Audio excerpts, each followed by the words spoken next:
Wouldn't it be like the most petty, humiliating, yet startling thing if I just fired my hat at him? Ron Howard. Ron Howard. Ron Howard. Ron Howard. Ron Howard. Ron Howard. Initially famous for his acting on TV, Ron Howard has grown up on screen right before our eyes. Now he is one of Hollywood's leading directors and producers. Ron Howard's career is often defined by the words gentleman, collaborator, peacemaker. For decades, he's worn the crown of Hollywood's nicest guy. But behind that patient smile lies a single wound so deep it still aches when his name is paired with another, Henry Winkler. Non-screen, their partnership looked unbreakable. In the 1970s, Happy Days wasn't just a hit sitcom, it was a cultural earthquake. Howard played Richie Cunningham, the wholesome redhead next door. Winkler played Arthur the Fonz Fonzarelli, the leather-jacketed rebel who oozed cool. Together, they seemed like brothers, a pairing that carried ABC to record-breaking ratings. But off-screen, cracks began to form. At first, it was small.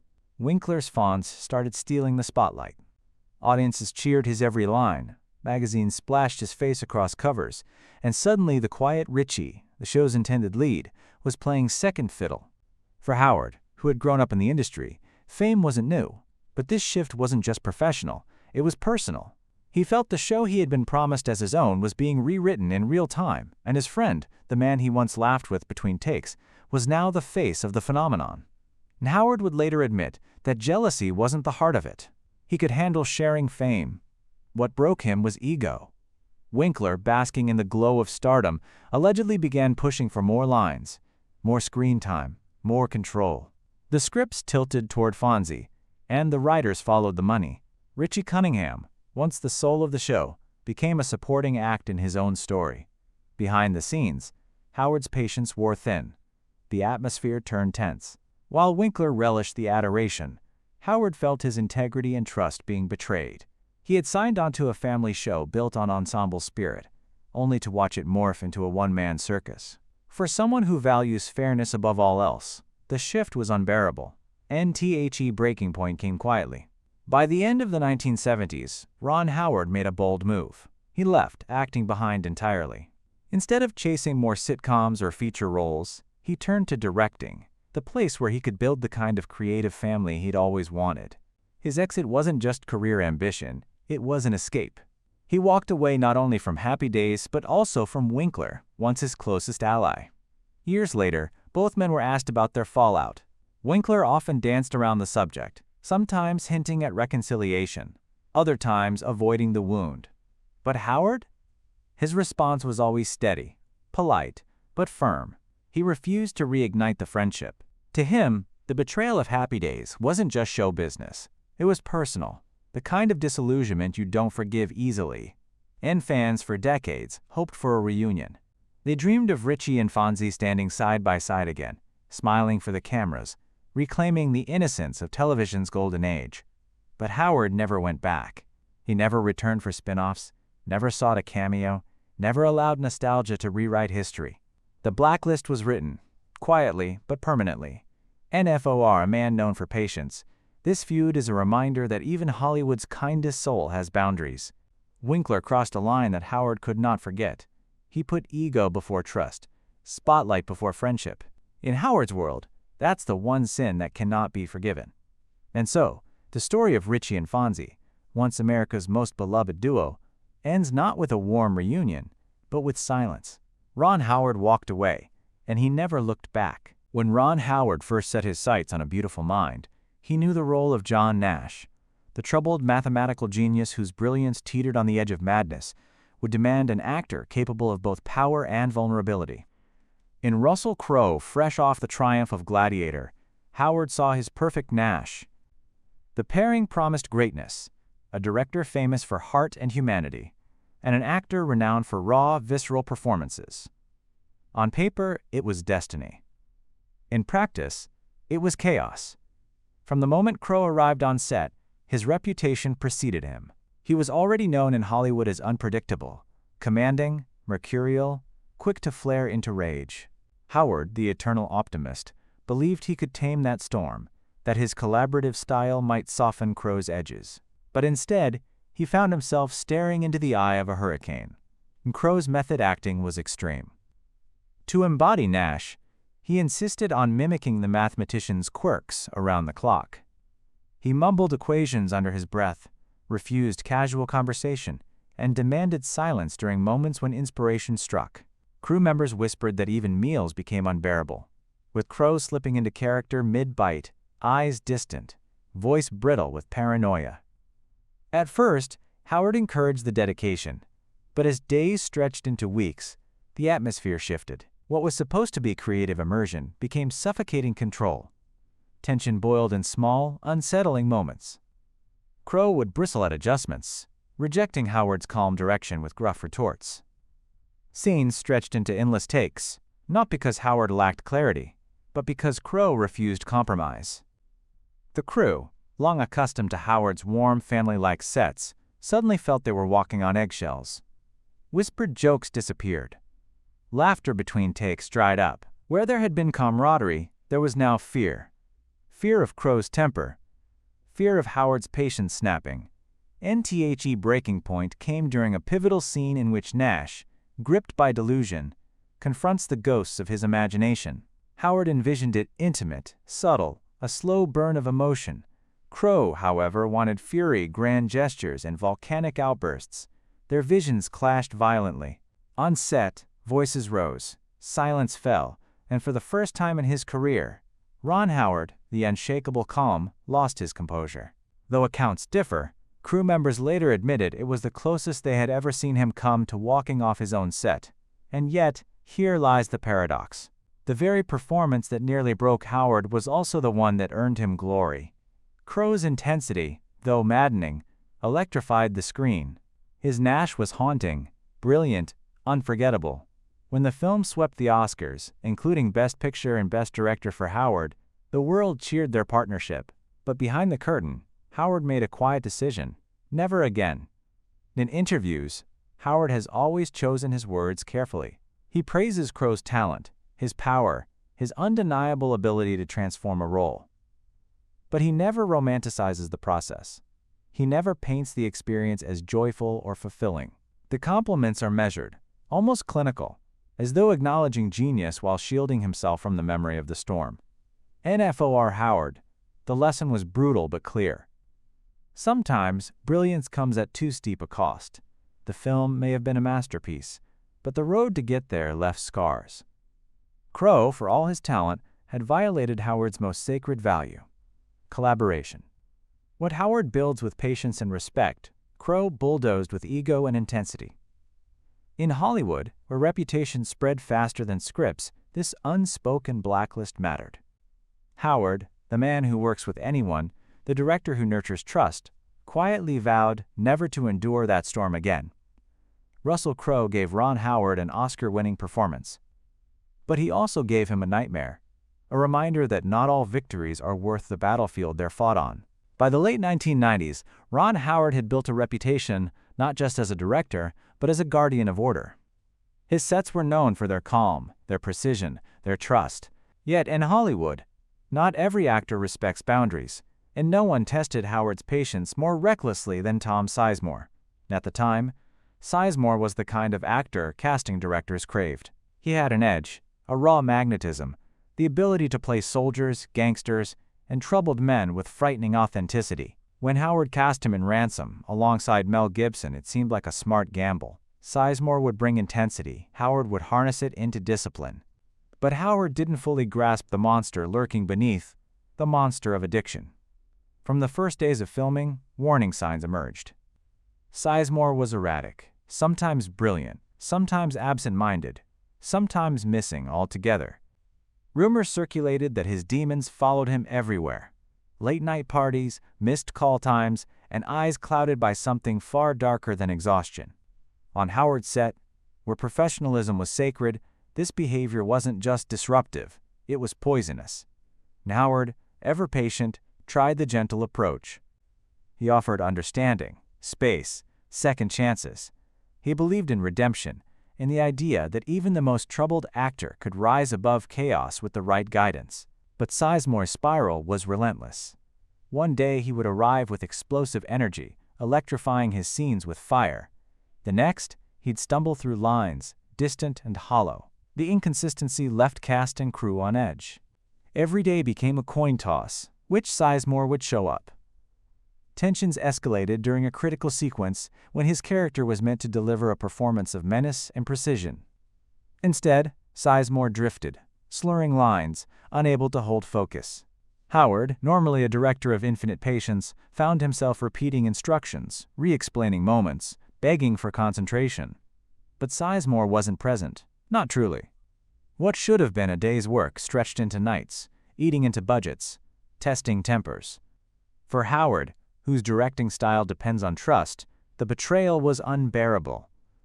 Worse still, Sizemore's off-screen antics bled into production. Stories circulated of violent outbursts, of brushes with law enforcement, of chaos that followed him like a shadow. Cast members grew wary, some even afraid. Howard's dream of building a supportive, collaborative family on set was crumbling under the weight of one man's demons. NTHE final straw came quietly, not with a dramatic explosion but with exhaustion. Howard realized he could no longer shield his cast and crew from Sizemore's volatility. He wrapped the film, delivered the performances he could salvage, and made a silent vow: never again. In interviews afterward, Howard rarely mentioned Sizemore by name. But those close to the director knew. This wasn't just another actor who had disappointed him. This was someone who had broken the unspoken code of respect, dragging chaos into a place meant for creation.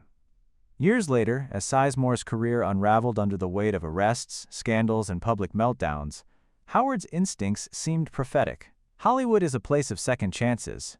But for Howard, whose blacklist is short and sacred, Sizemore had crossed an unforgivable line. The director who believes in collaboration had seen what happens when addiction drowns out professionalism. And for him, that breach was permanent. In the end, Sizemore's story is a tragedy, an actor of immense talent consumed by his own self-destruction. But for Ron Howard, it is also a warning. Talent alone can't save you. On a Howard set, respect is the only currency that matters. Sizemore spent his, and the debt was never repaid. Long before Ron Howard was a respected director, before Apollo 13 or A Beautiful Mind, he was Opie, the freckle-faced son of Andy Taylor on The Andy Griffith Show. To millions of Americans in the 1960s, he wasn't acting, he was family.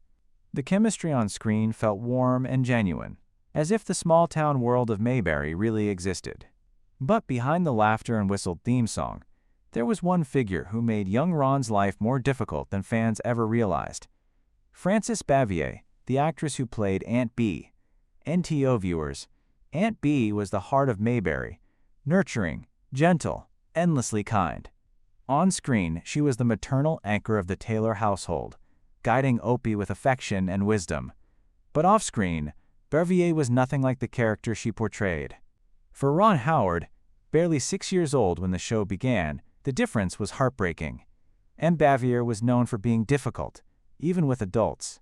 She demanded perfection, bristled at improvisation, and often clashed with Andy Griffith himself.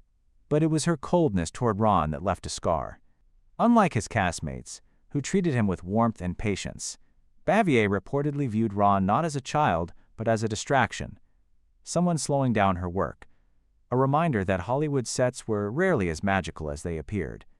Crew members later revealed moments that haunted the young actor. Between takes, when Ron sought comfort or conversation, Bavier would retreat into silence. She wasn't cruel with words, but with distance, with an emotional wall that separated her from the boy who desperately needed reassurance. For a child, silence can cut deeper than anger. Howard felt it keenly, sensing a rejection he couldn't explain. Andy Griffith, protective of his young co-star, often tried to shield Ron from Bavier's moods. He cracked jokes, created games, and filled the air with kindness to counteract the frost. But even Griffith couldn't erase the sting, when the woman America believed was Ron's on-screen mother figure turned away from him in real life. The irony was brutal. In the story, Aunt Bee was Opie's loving caregiver. In reality, the actress playing her wanted little to do with him. NFOR Ron, who would later become a director obsessed with harmony on set.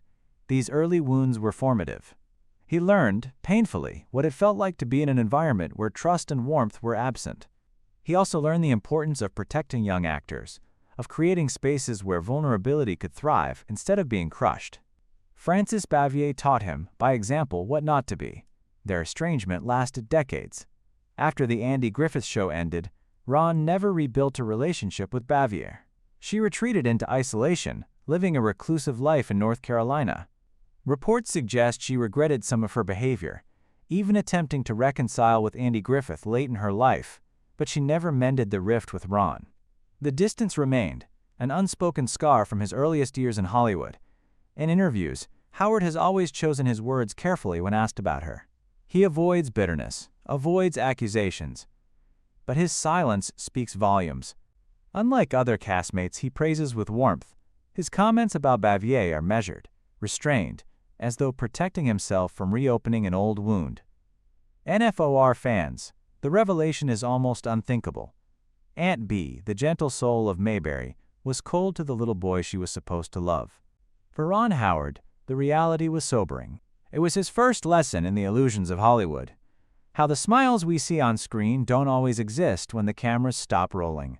In his adult life, Howard has often said that kindness and collaboration are his highest priorities as a director. Perhaps that's the final legacy of Frances Bavier in his story. She showed him the pain of a set without compassion, and in response, he vowed never to let another child, or another actor, feel that same emptiness again. By the time Ron Howard had solidified his reputation as one of Hollywood's most reliable directors, he was no stranger to strong personalities. He had worked with icons, geniuses, and rebels. But nothing quite tested his patience, like his experience with Shelley Long, an actress whose pursuit of perfection transformed what should have been a creative collaboration into a grueling tug-of-war. N.S. Shelley Long was, at the time, riding high on the success of Cheers. With her sharp comedic timing, her blend of wit and vulnerability, she had become one of television's most celebrated stars. When Howard cast her in Night Shift, 1982, a quirky comedy about undertakers who turn their workplace into a lovable mess of misadventures, the pairing seemed like a match made in heaven. Long's charm and Howard's lighthearted direction should have produced magic. Instead, the production became an endless test of wills. From the very beginning, Long's perfectionism became the center of gravity on set. Every scene, every line delivery, every gesture had to be analyzed, debated, and reworked. While Howard thrived on spontaneity and collaboration, Long thrived on control. She questioned motivations, rewrote beats in her head, and pushed for take after take until she felt satisfied. For her, the smallest detail could unravel the entire performance. For Howard, the constant nitpicking drained the life out of the comedy, and the tension grew visible. Co-stars Henry Winkler and Michael Keaton, both playful improvisers, leaned into Howard's rhythm, fast, loose, energetic, but Long resisted. Where Winkler and Keaton could discover sparks of brilliance in a throwaway moment, Long insisted on rehearsed precision. She demanded retakes that derailed schedules, challenged Howard's direction with icy firmness, and exuded a sense that the film's success depended on her control. The laughter that should have defined the set began to disappear, and Howard, ever the diplomat, tried patience first. He encouraged her to loosen up, to trust the process, to lean into the chemistry of her co-stars. But Long wasn't swayed. To her, improvisation wasn't discovery, it was sloppiness.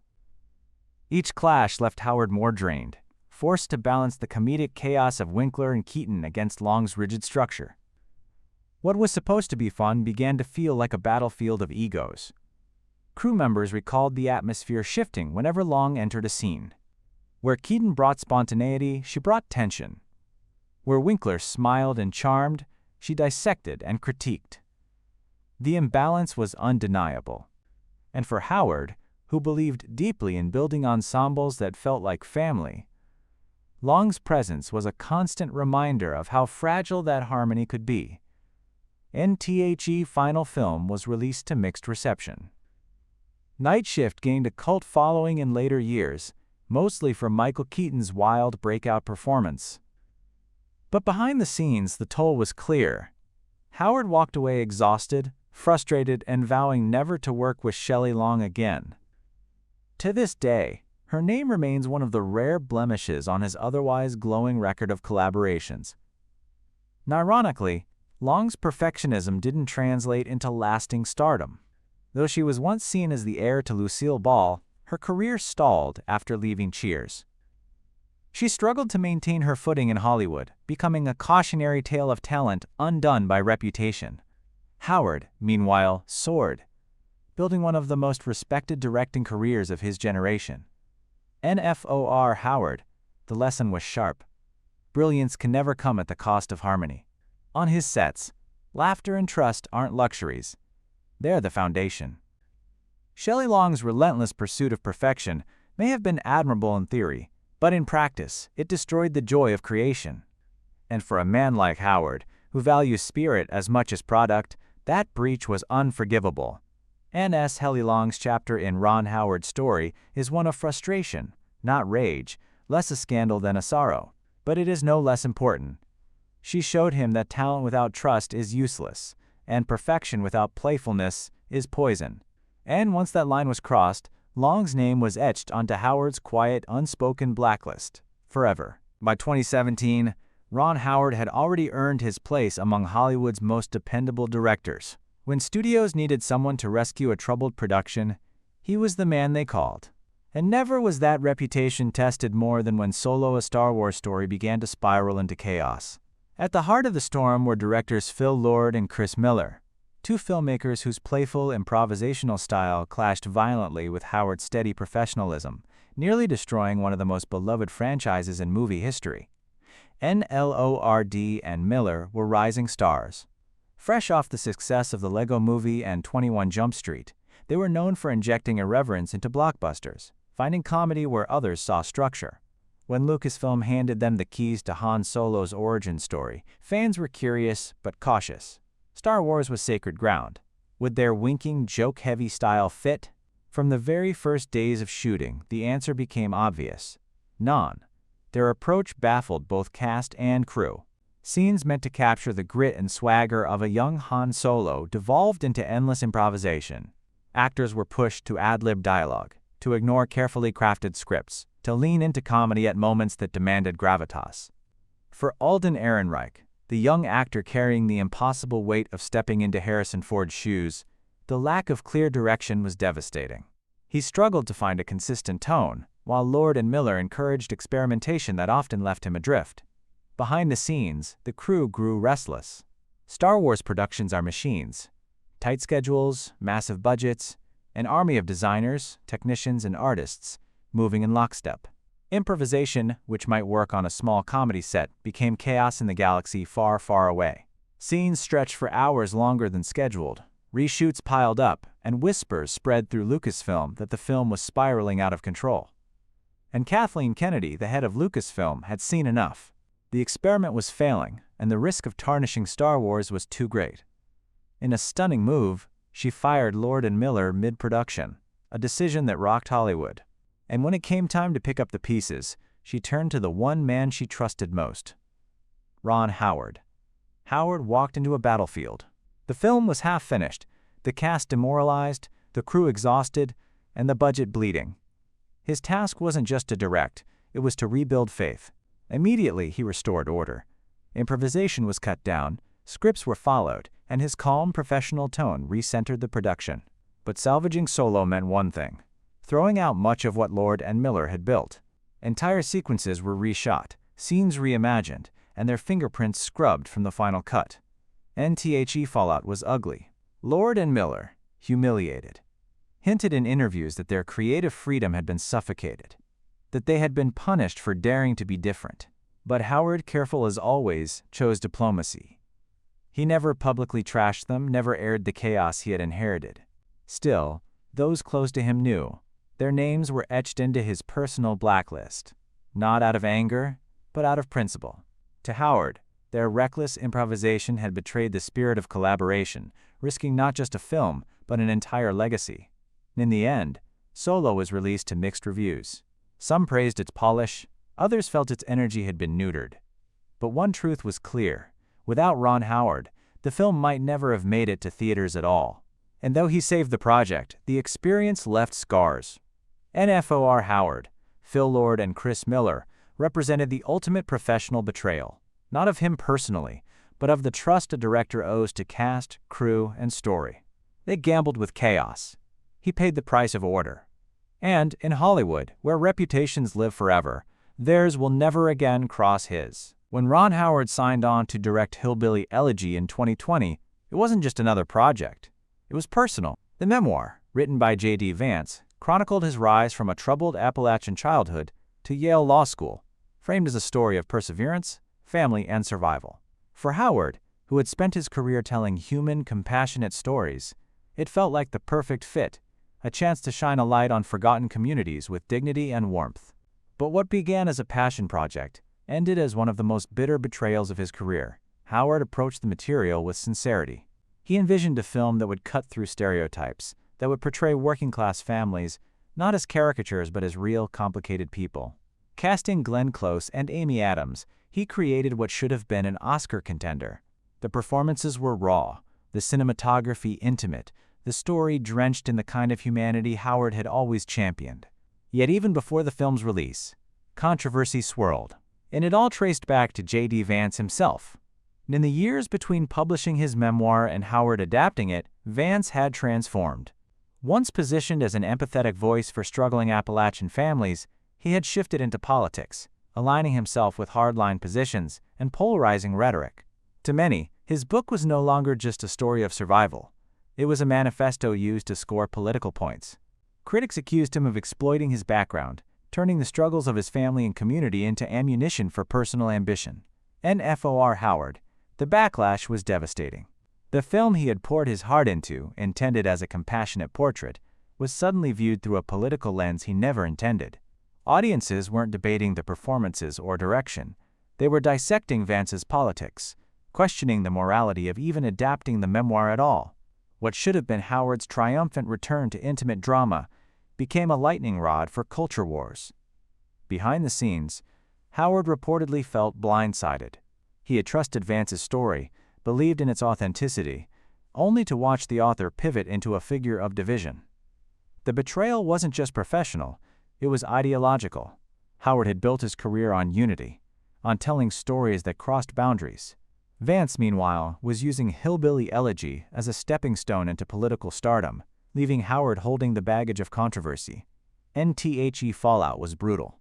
Critics tore the film apart, calling it tone-deaf, exploitative, even a campaign ad in disguise. The performances of Glenn Close and Amy Adams were praised, but the film's reputation was poisoned by association with Vance's politics. For Howard, who had weathered criticism before, this was different. This wasn't about artistic failure. It was about betrayal of trust. He had believed he was telling a human story, only to discover he had been a pawn in someone else's larger game. And Howard, characteristically, never lashed out publicly. In interviews, he defended the film's intentions, speaking softly about empathy and understanding. But those who know him say the experience left him shaken. To dedicate so much to a project, only to see its meaning hijacked, was a wound that cut deep. And in his quiet, careful way, Howard added J.D. Vance to his blacklist, not as an actor who disrupted a set, but as an author who betrayed the very spirit of storytelling. In Hollywood, feuds often revolve around ego, control, or chaos. But this was different. For Howard, the feud with Vance was about something bigger: integrity. The one thing he demands above all else is authenticity. And when Vance traded authenticity for politics, he burned a bridge that could never be rebuilt. Hillbilly Elegy should have been a triumph. Instead, it became a cautionary tale, not just for Ron Howard, but for Hollywood itself. Trust, once broken, cannot be repaired. And in Howard's world, betrayal of purpose is the worst sin of all.